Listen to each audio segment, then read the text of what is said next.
أعوذ بالله من الشيطان الرجيم.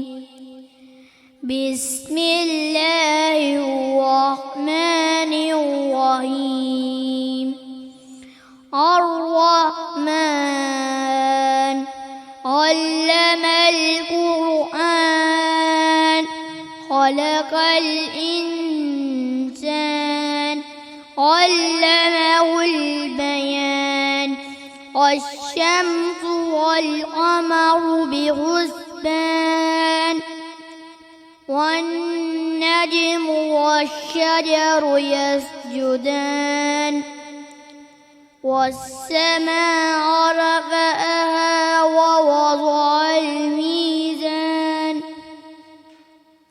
ألا تطغوا في الميزان وأقيموا الوزن بالقسط ولا تخسروا الميزان.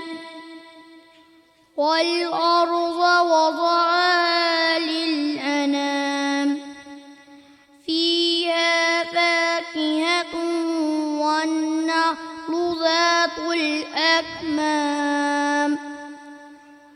والحب ذو العصف والريحان. فبأي آلاء ربكما تكذبان؟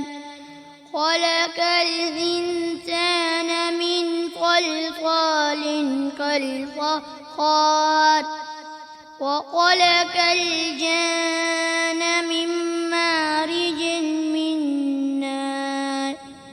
فبأي آلاء ربكما تكذبان؟ رب المشرقين ورب المغربين. فبأي آلاء ربكما تكذبان؟ مرج البحرين يلتقيان بينهم برزخ لا يبغيان. فبأي آلاء ربكما تكذبان؟ يخرج منهما اللؤلؤ والمرجان. فبأي آلاء ربكما تكذبان؟ وله الجوار المنشآت في البحر كالأعلام. فبأي آلاء ربكما تكذبان؟ كل من عليها فان ويبقى وجه ربك ذو الجلال والإكرام. فبأي آلاء ربكما تكذبان؟ صدق الله العظيم. ما شاء الله.